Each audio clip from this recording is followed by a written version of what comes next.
Hi, folks. We're back. It's time for us to talk about classic movies. It's our classic movie of the week. And last week, you may remember that the clue was our last time our classic movie is The Fortune Cookie, and I said there is a character in the movie that had the same last name as the lead character in this movie. In Fortune Cookie, Jack Lemmon plays Harry Hinkle. And in tonight's movie, Charlie Chaplin's The Great Dictator. One of the characters Charlie Chaplin plays is the leader, also called Hinkle. I forget the character's first name, actually. But regardless, it's not Adolf, but it almost should be. Great Dictator from 1940, Charlie Chaplin's first talkie.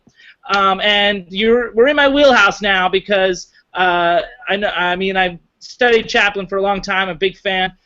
So I'm very excited about this discussion. Screened it with a group of folks in New Jersey in mid-May, and so I'm going to share their thoughts with you as well. But first, I'm Jonathan Betzler. This is Jay Money.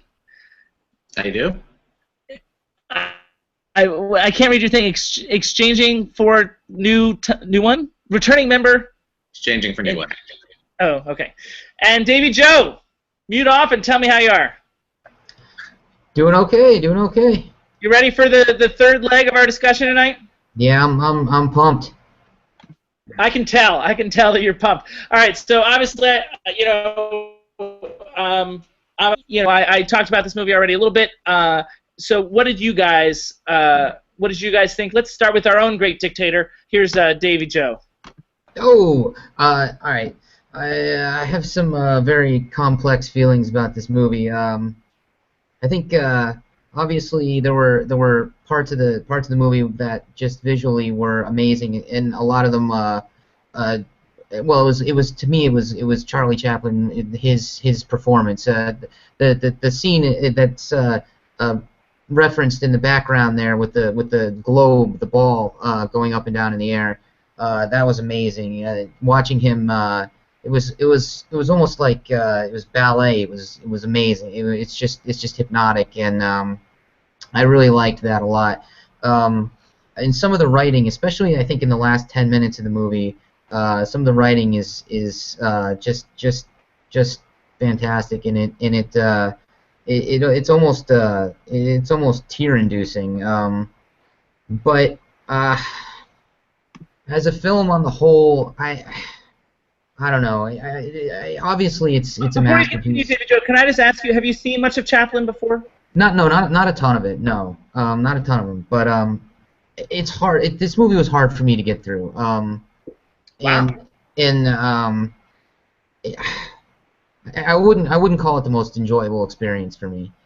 But I understand. Can you get behind why?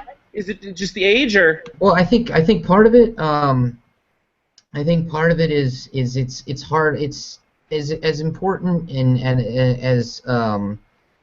as I think noteworthy and really commendable as the whole conceit of the movie is. It's hard for me to kind of get behind in a comedic way. And I don't mean that in any kind of I'm not offended by it or think it's bad or anything like that. It's just hard for me to. It's hard for me to enjoy comedically. Would you say you just didn't find it funny? No, I didn't. I did not find it funny, but I think that I can see how people could. I think it's just the topic is difficult for me to laugh around. That's all. I mean, I can acknowledge that the type of comedy that Chaplin does, particularly in his later years, is not the kind of laugh out loud funny that you would that maybe we're used to today. The kind of laugh out loud funny that maybe Spy or Neighbors or something like that would bring us. And particularly with this movie where he would certainly think that he has a higher purpose. But I mean, like, for me, there are funny segments in particular, and we can talk about those after we hear from Jay Money. Hello. How's it going? My overall impression is that I loved it. And it was the first time I've seen this movie, so it was, definitely a real enjoyable thing to watch for me. I you know, I went in with knowing that it was a classic and that it was really important, but I didn't necessarily expect to really enjoy it as much as I actually ended up enjoying it. And I enjoyed it quite a lot. I did laugh out loud at a number of parts. Parts that were both incredibly slapsticky and ridiculous. Can you tell us which parts? Can you tell us which parts? Oh, I really wish I could remember because it's been about a month now, JB, since I watched it. Me too. Me too. There's a lot of slapstick at the beginning that I really actually appreciated. There's a lot of scenes with him at the very beginning loading the gun, which I actually found fairly funny, the way that that was worked out. But also him in the plane upside down was actually pretty funny for me. But then there are things that were much more on the nose in terms of like satire and parody.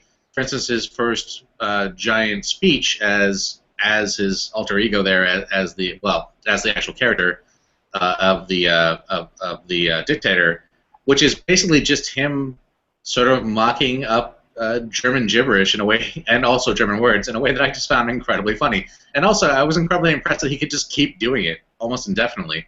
Like the fact that he was able to bring so much hubris into it, and also so much of just absolutely farcical ridiculousness into it at the same time, to me was there was a point where it crossed over to be just incredibly funny for me, where I just ended up laughing a lot at what was going on one way or the other, because it's so much in a lot of ways like what we see now, especially with modern parody on for instance, what comes to mind for me is especially like what happens with South Park, where with modern parody in terms of Arabic languages, where we're sort of taking all these different things that we have here and then putting in a lot of extra pointless sort of rhetoric to bring about a style and a quality to that makes it seem farcical.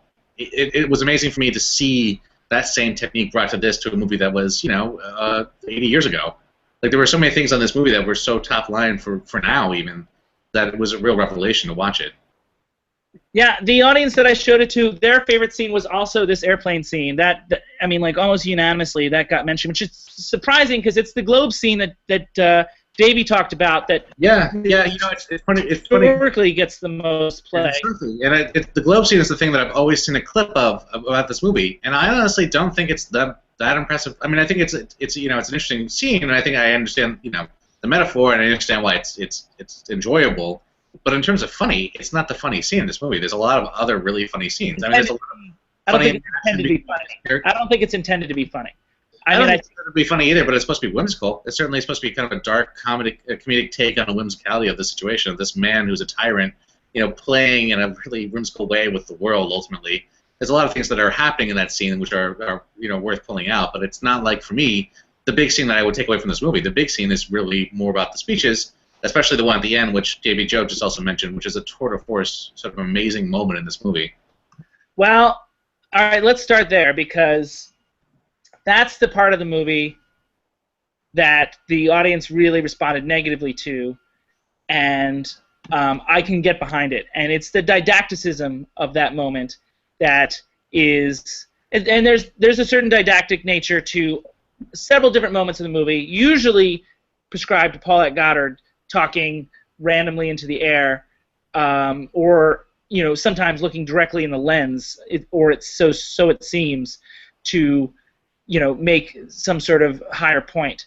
Charlie Chaplin is very proud of the final speech at the end. He reprinted it in its entirety in his autobiography.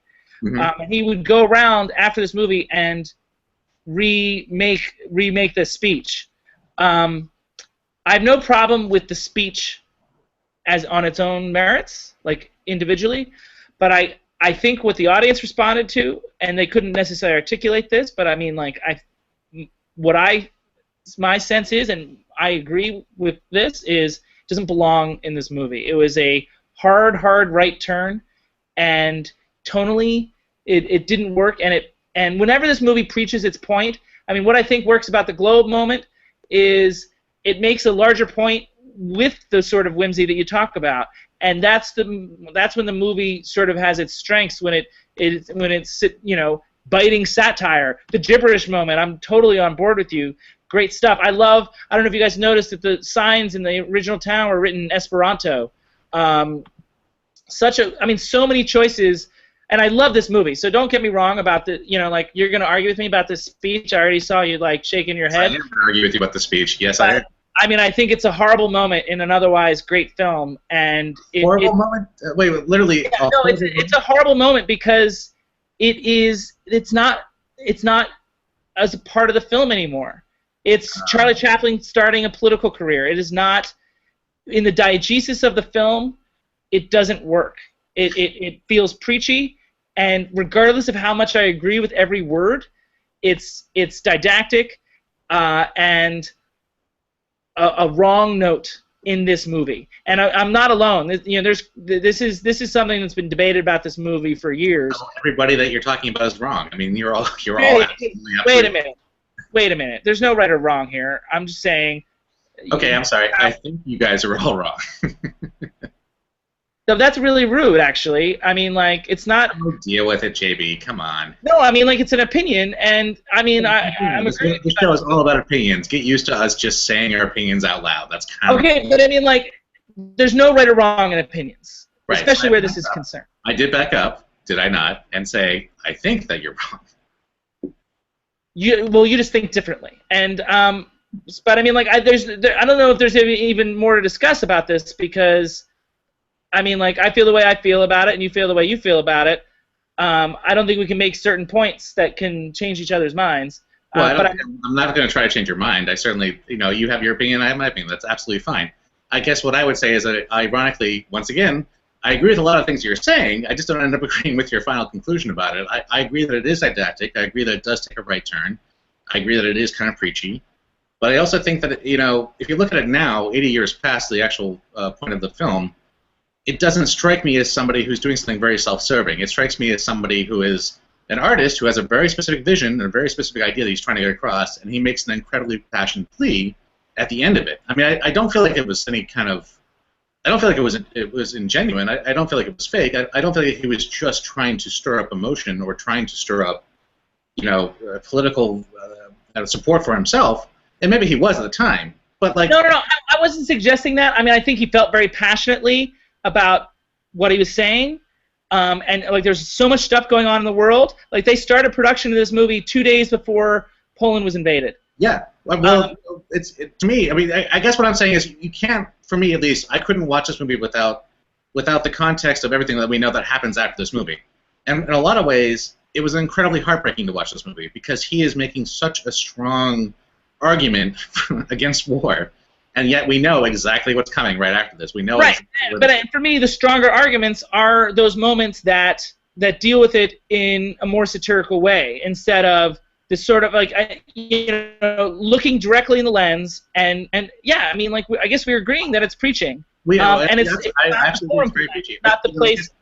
In terms of story structure, in terms of dramaturgy, I mean, like, and you already agreed it was a strong right turn. I agree with everything that's written in the speech. And, some people have recently, randomly, not knowing that we were going to talk about it, have posted on Facebook saying it's the greatest speech of all time. Maybe not, but that's not the point. The point is it didn't belong here. And any time that Paulette Goddard, looked into the lens and said, like, I just wish there was a world where something, I mean, like, that doesn't, like, strike, like, it didn't feel awkward to you in terms of the flow of the film? No, because it came at the very end, and it feels like it was kind of the bow that he wanted to tie it up with. I want to back up. I agree with everything you're saying, basically, except for the final conclusion, which is that it didn't belong here. I think it belonged here. I think that this was really a labor of love to make this project to begin with.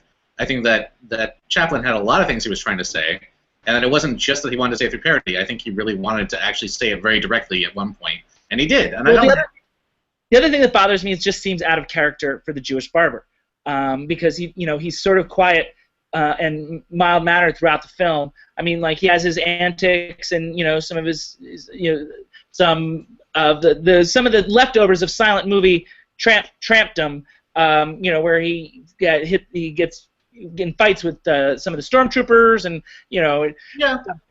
stuff like that. All that's fun stuff, but it also seemed it wasn't in character anymore. Like, it's not the Jewish barber talking, it's Charlie Chaplin. That is absolutely true. It is definitely not the character talking anymore. It is definitely Charlie Chaplin. And the fact that's my issue with it in terms of, like, writing a script, and what I think would have worked is something, it could have been more succinct and something that the Jewish barber could have said. Something simple and sweet, because that's what the Jewish barber was, and maybe more succinct, something more in the Jewish barber's voice. It's possible. It would have worked just as well, if not better. It's possible that a more subtle approach to it would have worked just as well. I'm not going to say that there aren't other ways he could have done it. There certainly were other ways he could have done it. But what I guess ultimately I am saying is that I understand that this is a really big project for Chaplin.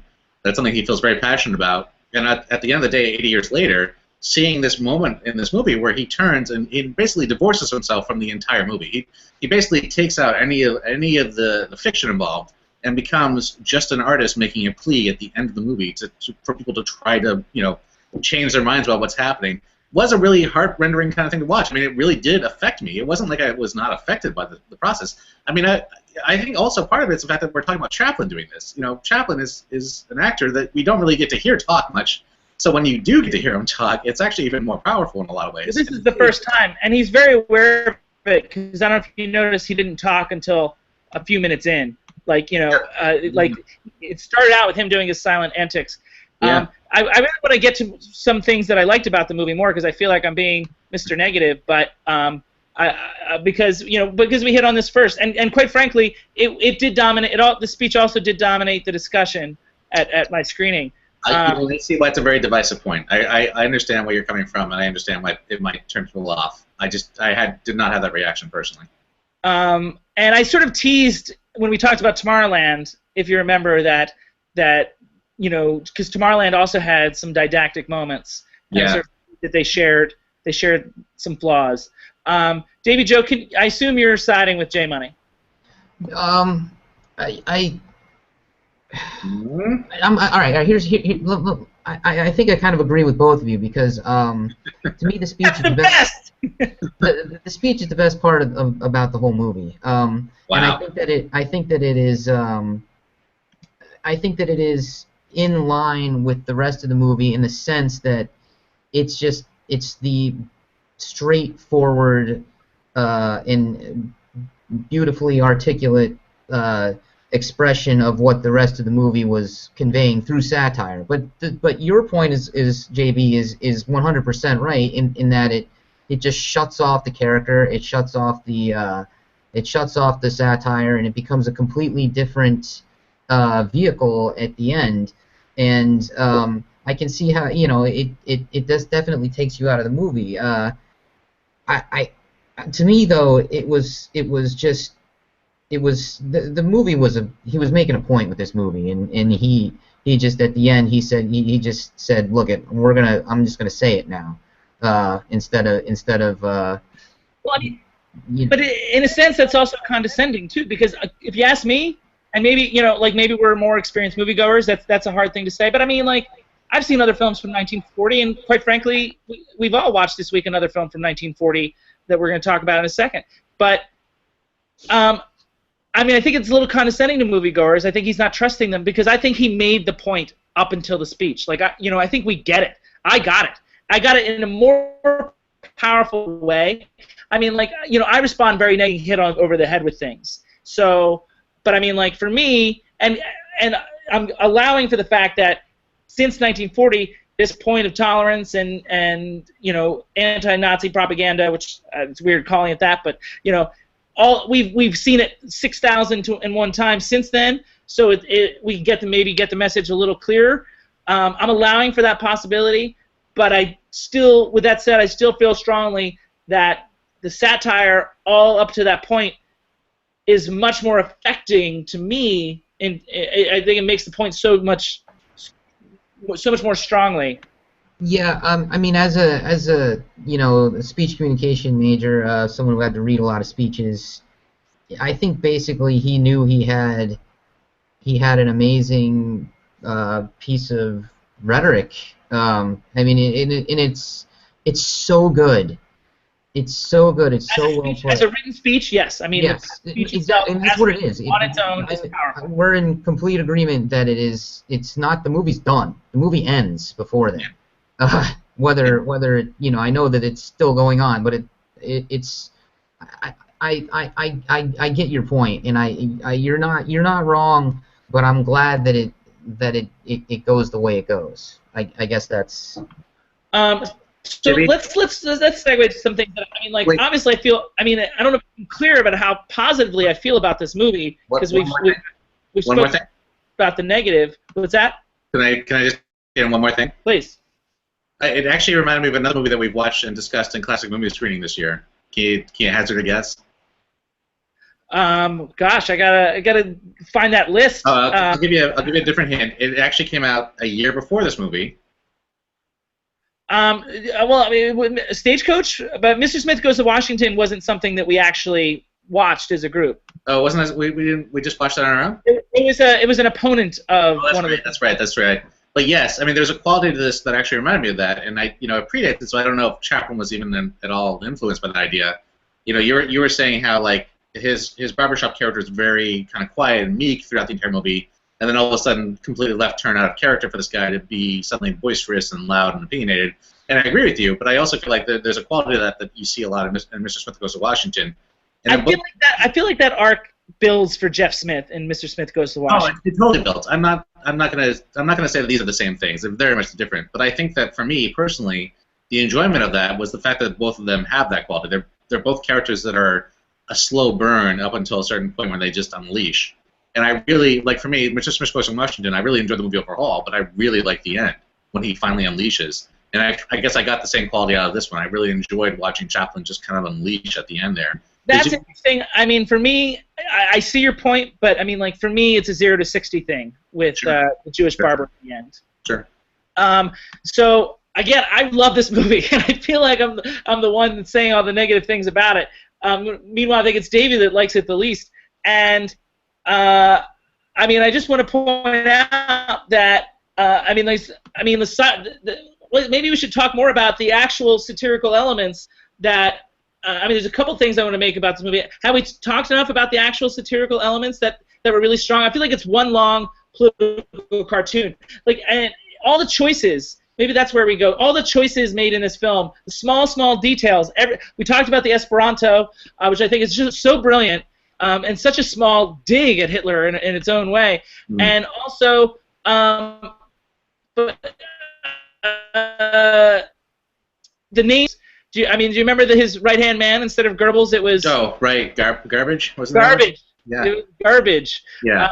And little details throughout the movie, and that's what we talk about when we talk about filmmaking. We talk about the devil's in the details more often than not.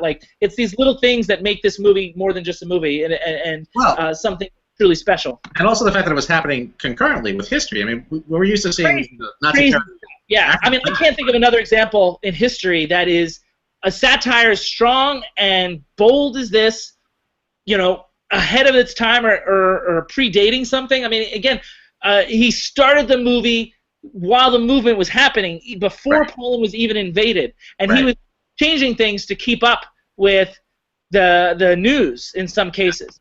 An amazing accomplishment. Yeah. The other thing that I thought was, do you have anything about the satire? Did any of the satire land for you, Davie Joe? Anything visual or? Oh yeah, I mean, it did. The whole gibberish thing. I thought was great for maybe 10, 15 seconds, and it kind of goes on and on and on and on. But look, it's a lot of it's great. Some of the stuff is just so heavy that I couldn't. Can you be more specific? Yeah, I mean when they're about to hang the guy in the street. I get the scene and there's definitely some slapstick going on around it, but the imagery is just so, it's just so hard. I can't. Doesn't it need to be on some level? No, it does, and it does, and it's hard for me to process comedy in that setting. It's probably unlike a movie you've ever seen, though. I mean, it's sort of. No, it absolutely, and it's fine. I mean, and it's. I think it probably even made it more powerful. But it just. Yeah, I mean, it's a great piece of satire and writing. It's just it was hard for me to take all together. To me, it's a series of vignettes taken in small. Any scene I could enjoy or at least appreciate, but all together, it's hard. It's hard. I mean, I don't feel like it is. It's vignettes in the sense that I feel like it's constantly. I mean, it's always moving towards its conclusion. But I think what you mean by vignettes is the next topic I wanted to bring up about this movie. It is his first talkie, but it's kind of beautiful in the sense that there's still this sense of these silent movie techniques. That are left over, and it's this weird melding in a positive way. I'm saying this is a positive thing. It's a weird melding of some of his silent movie stuff with the dialogue. Now, and for his first dialogue movie, some of the one-liners are really sharp. And I didn't expect that necessarily. Hinkle character, but I also liked the Jewish barber. Are you Aryan? No, I'm a vegetarian. I'm a vegetarian or something. Do you guys remember that line? Yeah. I mean, that in and of itself is kind of funny and satirical. But aside from the satire, I mean, like, the moment when he nearly shaves Paulette Goddard, sort of like an old school silent movie type of moment. Yeah. And she's blabbering throughout it, but it is a silent movie moment. Yeah. And pure Chaplin, like right out of, in fact, he'd used the bit and then cut it from a previous film. So it is, and those moments sort of elevate it too. I mean, like, and even not only is he graceful with the balloon, but even when he's fighting stormtroopers, those moments, again, old school sort of slapsticky moments, are very graceful. Guys, any thoughts on those? Yeah, I mean, the shaving thing. I remember. I kind of rolled my eyes at that. I don't know. No, but why? Because I mean, like, is it just something you're not? Because it's beautiful. I think it's. I mean, it was a beautiful moment. Like, so in love. He's falling in love with her, and so much that he's like getting absent-minded about it. I mean, I think there's the sweetness is so affecting for me. Yeah, I didn't. I thought it was a little over the top, silly to me, and not. I don't know.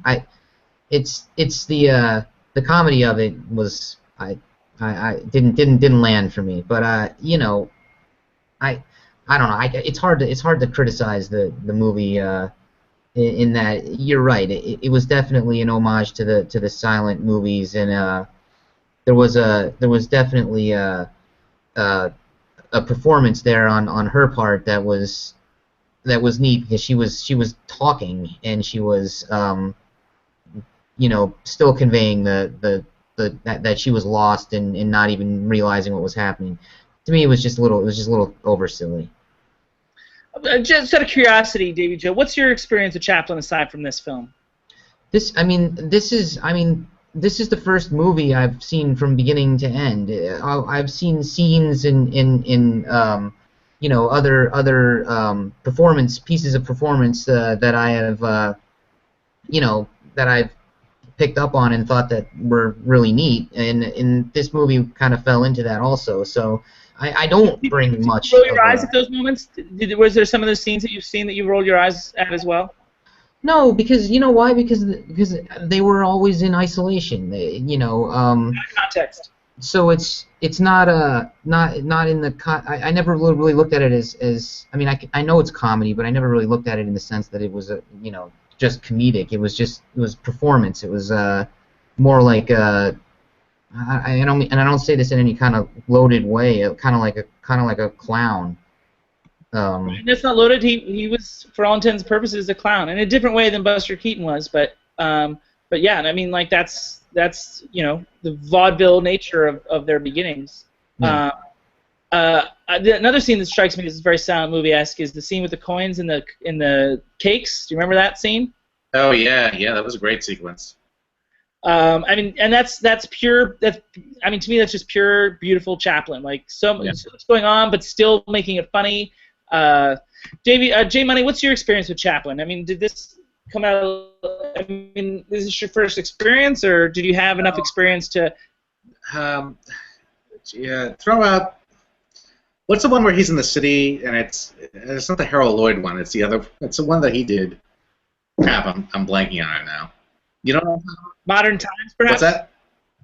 There's several where he's in the city, but Modern Times. Modern Times is what I'm thinking of. Yeah. Modern Times I've seen. City Lights, but I think you're thinking of Modern Times. I'm thinking of Modern Times, which I really enjoyed. I think that there's a style that you're talking about with this that actually almost translates better in the sound setting, because I think that you don't.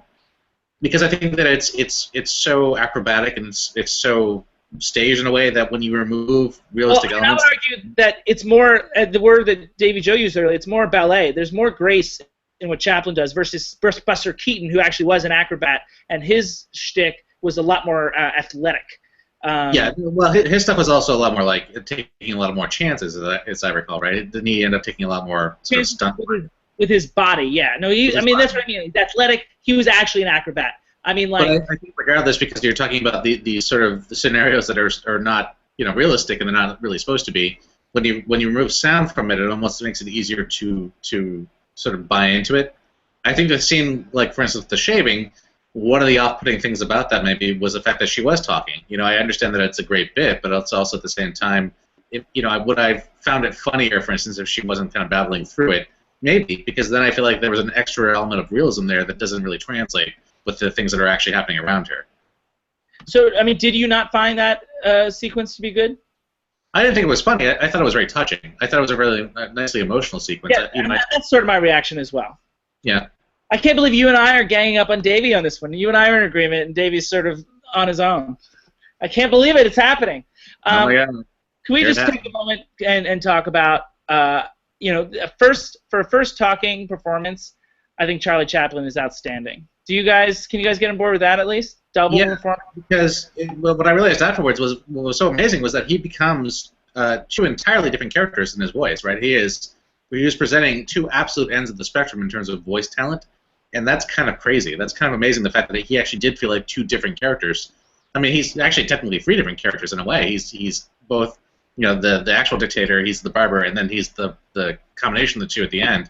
It's kind of great the way that he managed to actually really translate everything that you would hope that he would do. So he was a best actor nominee that year, but he lost to Jimmy Stewart in the Philadelphia Story. Who, incidentally, Jimmy Stewart has a supporting performance in the Philadelphia Story, and I mean, what everyone seems to agree now is the only reason Jimmy Stewart won is because he lost the year before for Mr. Smith Goes to Washington, sort of a makeup Oscar. What people seem to feel is that Henry Fonda should have won that year for The Grapes of Wrath. But Davie Joe, are you on board with it? Can you at least acknowledge Charlie Chaplin's performance? Absolutely. Yeah. No, it's great, and he. The fact that he had to take on multiple voices and he'd never spoken in a movie before, it's quite remarkable. Which leads me to something that came up, speaking of performances, and another Oscar-nominated performance for supporting actor was our Mussolini stand-in, Jack Oakie, who's pictured here to the right. Now, Jack Oakie comes from the sound world, so he did not mesh with he sort of brought his own sort of shtick that he comes from, the radio and sound and things like that. It was nominated performance. Before I opine, how did you guys feel like he fit in this movie? I mean, I didn't have a problem with him. I mean, the audience. I'm sort of with you. I'm sort of mediocre on him. I don't think he was Oscar worthy necessarily. He's very over the top, but the audience that I screened it with was highly critical of him. Davie Joe, are you with them or with where are you in Jack Oakie? No, I'm not. I'm not highly critical. I thought he was fine, and I thought he was he came off more Italian American than maybe Italian, and I think that may be that was the point. I think that may be what put a lot of people off, but I definitely think that was intentional, and that's just the way he played it, and that's I think probably the way he was told to play it. So I didn't think it was bad. No, he was definitely not told to play it that way. I'm speaking just from knowledge of Chaplin, is that Chaplin was very not happy with the way Oakie would come in and sort of bluster his own, he did his own thing. But I mean, in a way, I think it served the movie and it enhanced their conflict because Oakie was totally on his own planet and completely ignored Chaplin as a director. I mean, was Chaplin unhappy with his performance because it took away from Chaplin, or was he unhappy with his performance because he didn't think? I can't get behind his mind in that sense. I just know, I mean, like Chaplin would give him direction, and Jack Oakie ignored it. I mean, Jack Oakie sort of like did his own. He decided he felt like he knew what was best for the scenes that he was in. That's really interesting. Wow, that's amazing. I did, you know, I see why he doesn't. I can see why they didn't quite mix the same way, but I also feel like it wasn't like he was distracting. He certainly didn't feel like he didn't fit into the show in general, like what they were doing. So that's surprising to hear. I almost feel like it worked. I almost feel like it's a different kind of. I almost feel like it worked because it added this whole different energy. Like I think it heightened the conflict. It definitely feels like they come from different worlds. It really does, and it also feels like that's actually accurate to Mussolini and Hitler to a certain degree, just one way or the other. I mean, I agree. I mean, sort of like a happy accident as far as Chaplin's concerned. Yeah. Now, I mean, real quick, since we're on performances, let's talk a little about Paulette Goddard. My freshman year dorm room was named after her. She donated money to NYU later in her life, and she was, of course, married to Chaplin or involved. So, what do you think about Goddard? Before I opine. I mean, I think that she's, you know, she was a screen darling. I guess I really liked her performance, but I also feel like it wasn't, you know, it was I guess I would say it was kind of standardy for that time period, perhaps. You know, I guess I feel like she was doing a lot of things that I would expect an actress to do in that scenario. Yeah, I mean, she had a little more personality than women generally do in Chaplin films. Yeah, but I mean, is that on her or is that on the script in Chaplin? I guess. I mean, it's a little bit on her. It's a little bit on her. I mean, I'm sure she's looking over Charlie's shoulder when he's writing the script, you know, the way that they lived. But and they would soon divorce shortly after this. But I mean, she's incredibly charming in the movie. I really enjoyed her performance. And she's a looker. I think she's very attractive. Davey Joe, where are you on Goddard? I mean, I thought she was fine. I thought she was great, but I don't have the frame of reference that you do, you know. So I mean, I try not to factor in these ideas that she was that they were married. I try not to worry about that. I do think that she was given the unfortunate scenario of delivering some of these lines to the air randomly. Do you guys remember the scenes that I'm talking about? Where like after there's one point when the stormtroopers are suddenly nice to the town. Hinkle's got this new plan: be nice to the Jews for a while I'm trying to borrow money from a Jew. And so he's like nice to the Jews for a little while, and she's like, I want, you know, she speaks it to like it's a high angle shot on her, and she's almost looking in the lens or looking at God and saying, what if the world was really like this, or or something like that. Right. I mean, like it's sort of it's not on her necessarily, but these are some of the things that take the movie down a notch. Well, I think that she was playing the straight man to a certain degree in a lot of those things that they were doing. So I guess I wouldn't have leaned on her as heavily to kind of, you know. Do you guys remember the last image of the movie? What's the last image of the movie? Davey Joe, you remember? Is there something after her, sitting on the in the grass there, looking up? Oh yeah, that's right. She's standing, but yeah. Yeah. It's a profile shot of her. Yeah. You know, for such a movie that has so many not just strong elements, like elements that no other filmmaker could have done. For all the greatness that this movie brings, like that ending, and those other sort of didactic moments, are a real struggle for me.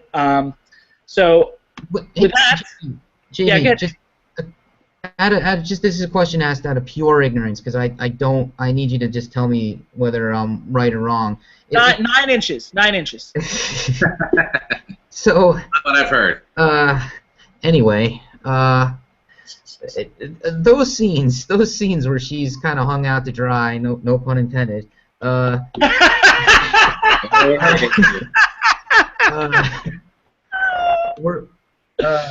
Davey Joe made a joke.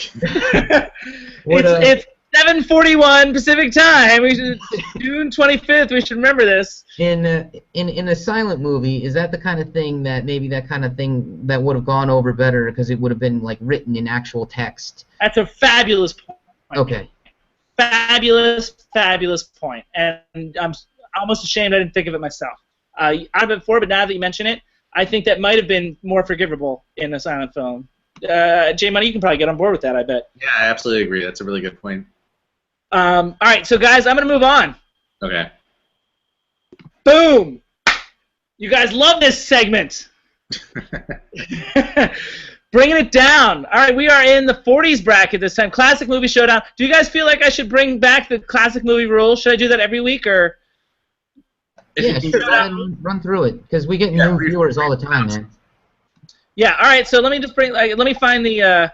Let me find the slide here and bring it back. Boom! Here are the classic movie rules. All right, so it's classic movie showdown, 2 movies against each other that we talk about. Now the seating criteria varies from bracket to bracket. So you must attend screenings hosted by me, 15 years or older, which is not the year 2000. We'll change this graphic next year because it'll be 2001. But and voters are eligible to say both films. I'm ineligible to vote, but breaks ties. I did not have to break a tie. So the films that were, I said I screened this film in May. The film went up against was screened in December with the same group. So they got to choose between a couple different films. So I will now bring up the films that are up against one another here. Both films are from 1940, same year. This is the 40s bracket. It really should be the 40 bracket. Well, no, I mean, like, the whole bracket with all the other seedings has all films from the 40s. In this particular... But these guys had in the 40. These two... And that's just happen chance, the way the seeding worked out. They drew each other. And so I assume you've all seen Pinocchio, which, incidentally, Pinocchio was the highest-grossing film of 1940. Great Dictator was third. In between them was a little-known film called Boomtown, which had a cavalcade of stars at the time, but hasn't fared as well over the history of time. So both films very popular, and at that time, Pinocchio was only the second film from the second feature from Walt Disney. Snow White had just come out a few years earlier. Pinocchio was second. So it was just Disney was a burgeoning empire at the time. So you guys, I assume, have seen Pinocchio. Oh, yes. Did you guys rewatch it over the last month to prepare? No. Last screened in December, so I have a little bit to talk about it. What do you guys think? First of all, let's talk about what you think about Pinocchio, from what you remember. Okay. Take it away. It's a classic movie, obviously. I mean, look, it was the kind of movie that people talk about now as being kind of dark and kind of freaky. And honestly, I had that reaction when I was a kid as well. There were some really disturbing sequences in that movie that actually scared me when I was young enough to have watched it. This is years and years ago. But I also feel like there's a seriousness to this movie that people kind of forget about in a lot of ways, and I think that there's a quality to this kind of fairy tale in general, which is different from a lot of the other fairy tales that Disney ends up doing. First off, this is not a princess-driven movie. It's not about royalty. It's about animated life and finding life in this kind of weird setting. So there's already kind of this quality to this film, which is different. It sets it apart from the other Disney animated features. And then there's also a talking bug that talks about life. So those are two aspects of this that are a little bit crazy to me personally. What don't you like about Jiminy Cricket? Well, I don't dislike Jiminy Cricket. I just think that he's a funny device. In terms of the pantheon of Disney side characters, he's not fuzzy. He's not small and cute. I mean, I guess he's a little cute, but ultimately he's sort of this popperish bug. So doesn't quite match some of the other kind of qualities you expect to see in this kind of film. It's funny because I think that Jiminy Cricket is one of the things that works best about the film. No, but I'm not really criticizing him. I'm just saying that it's interesting because there's a lot of things in this film which do not necessarily fit into a lot of the other films that you would think of when you think about Disney.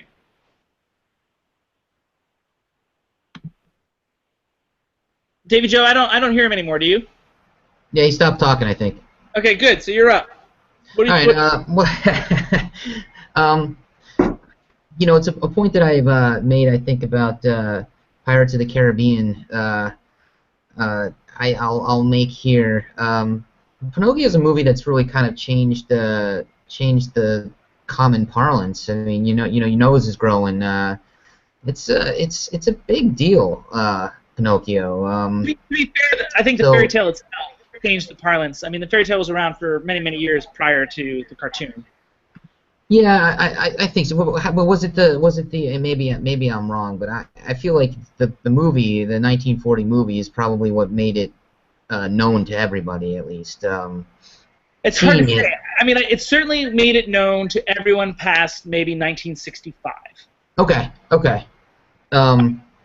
So that's kind of where I'm coming from. It seems to be a very, very important sort of seminal film.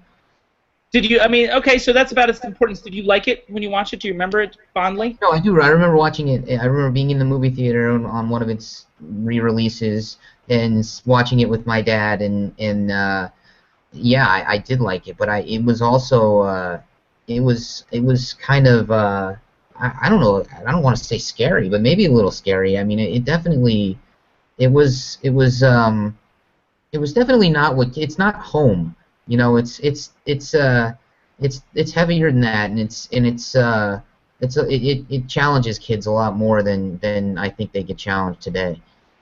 And it very specifically challenges kids. It's very much about that, and I think it's more than just being a liar. And yeah, that end sequence on the, that island. It's slipping my mind the name of that island suddenly. Is very dark and very scary, surprisingly dark. Like rewatching it, it was around Christmas time. It was almost powerfully dark in a way I didn't expect. And so I mean, that has both its pros and its cons. I mean, it comes from a tradition of fairy tales that are. We'll say in rewatching it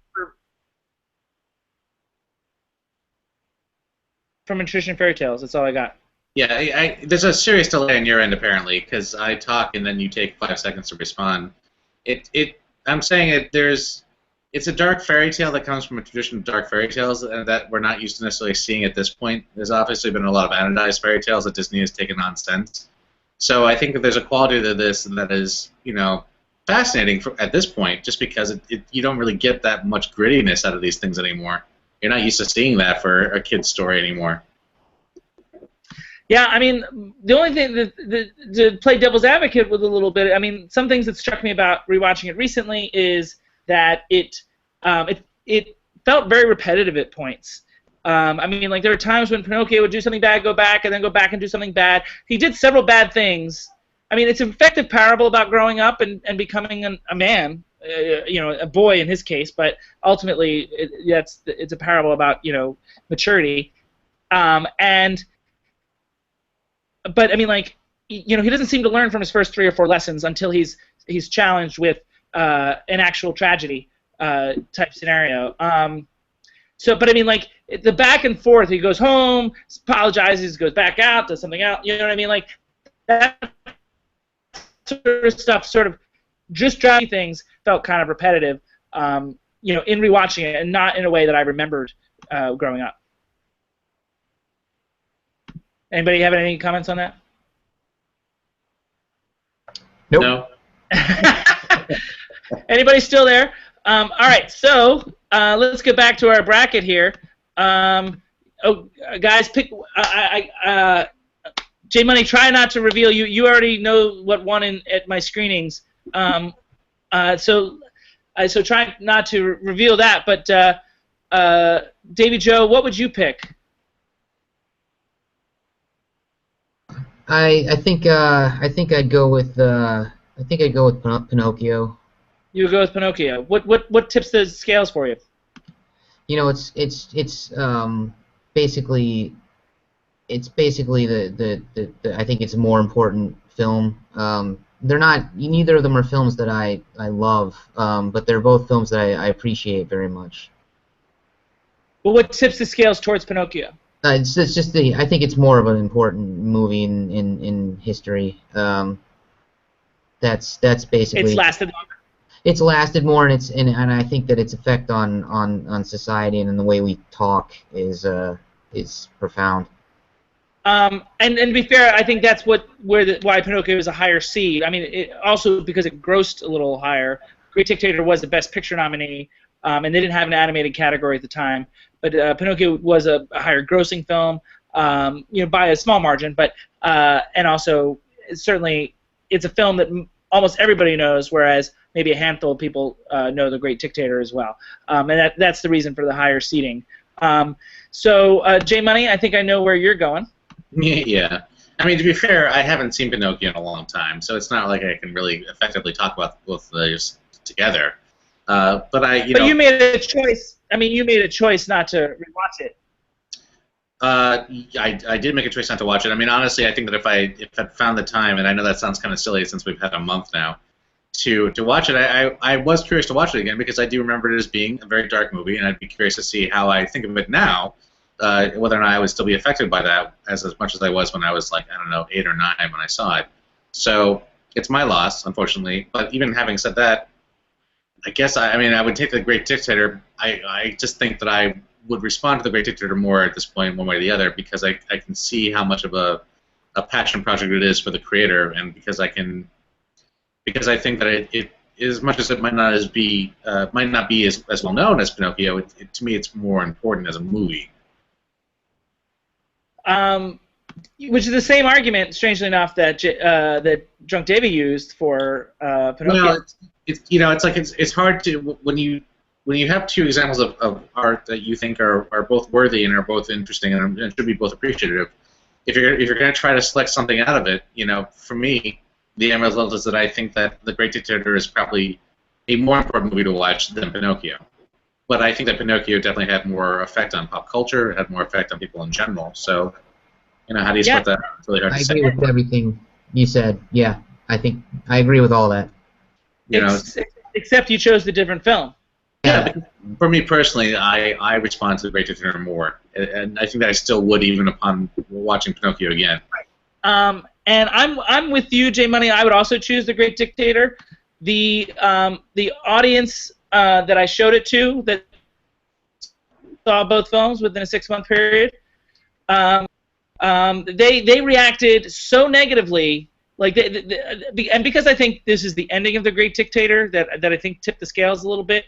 But the didactic nature, it left a really bad taste in their mouth. And I think, upon prying in the discussion, a lot of the good things in The Great Dictator came out. But the preachiness of the end, really, really irritated a lot of people at that screening.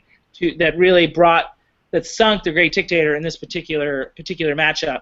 I mean, there's a lot of love, especially towards the opening and the airplane scene, and a lot of the silent comedy bits. There's a lot of love towards that, but and I don't know if it was a sentimental nostalgia about Pinocchio in this case, but it felt like more of a vote against The Great Dictator than a vote for Pinocchio.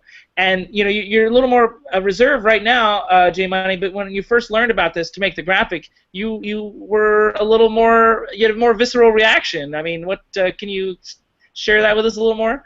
Well, I clearly, based on everything I've said in this review, I obviously disagree with the majority of your audience there.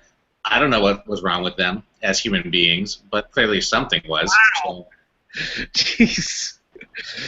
Okay. I mean, I agreed with their point about The Great Dictator. I agree with what they were saying. Their issue with The Great Dictator. Even regardless about the fact that you guys agree about whether or not that speech fits in, for that to have sunk the entire movie for them, I don't know. That's kind of sad to me. Well, it's just left such a bad taste. A leveled enjoyment of Pinocchio. They're like, oh yeah, that was pretty good. Where Great Dictator, I would say they were more on Davy Joe's level. There were some funny bits, but that end, and Davy Joe liked the end, I guess. That was his favorite bit, but that really, resonated negatively with them. I guess I support the Nazis. That's the only thing I can think of. I don't see. Maybe the double cross is what you really support, but Anyway, Davy Joe can't believe he's in the same chat room with us right now. He's like, what am I doing here? I'd like to thank our viewers. Do you guys have some closing thoughts, J Money? I'm really glad we got a chance to review this. I think it's going to be interesting to talk about another film that we're going to be talking about very soon that has some similar sort of aspects to it, especially when we compare and contrast. But ultimately, considering it was one of the few things I've actually seen from Chaplin completely through, I'm very happy that I got a chance to experience it.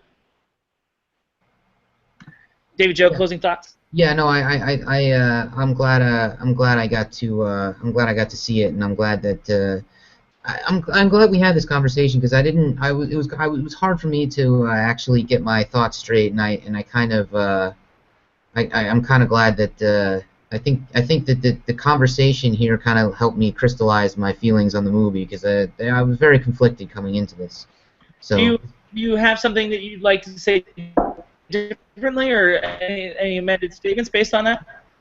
No, I think just the act of talking it out. I mean, because I really appreciated the movie. It was just it was hard. It's a hard one, and I think. Well, I think. Sorry, go ahead. I think that the end. And I can see why if you were rolling along with the movie and really loved it, or were loving it to that point, I can see how that could throw you off. But to me, it was such a beautiful piece of writing that I was willing to forgive it. I guess it kind of fits in with the Dom Hemingway aspect of just something being so good in and of itself that even if you don't think it makes a whole lot of sense or is great in the grand scheme of the movie, it's so good on its own merits that it saves it.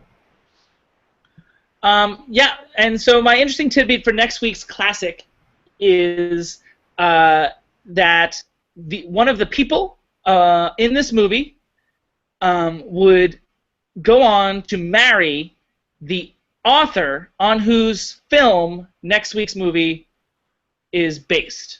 On whose book next week's movie is based. That's the connection between this week's classic and next week's classic. You guys already know what it is, but did you know that little tidbit? No, that's a new one. That's pretty good. Nope. Do you know who I'm referring to who got married? Do you have an assumption? I mean, there's only so many options based on what you're saying. So. Yeah. Well, I mean, I didn't necessarily suggest the gender in my... that's a fair point. Yeah, I mean, you guys know the gender, but I'm not sure the audience does. So next week, oh no, look what I did wrong! It didn't happen. It didn't happen at all. Where the heck is the right thing for this? Shoot, I guess I don't have. Oh, here it is. Here's what I'm looking for. Sorry for the delay. That's what I'm looking for. Next week, not next week, it's July 14th. Tuesday, July 14th is when we're back, and we're going to talk about one of the biggest summer movies, Minions. When we talked about Home, we talked about Illumination, and we talked about what's coming in terms of other people to rival Disney and DreamWorks, and Universal's Illumination is one of those companies.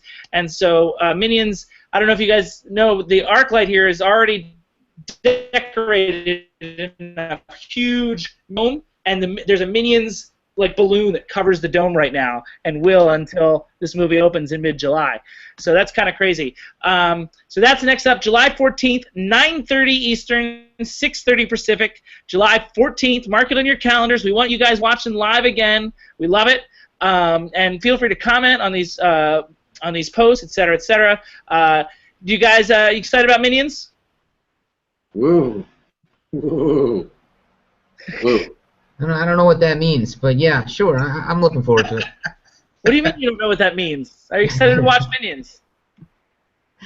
Davey Joe doesn't know what Minions is. Don't worry about it. All right. Next time, July 14th. Tuesday, July 14th, 9:30, 6:30. We will see you then. Thank you so much, and thank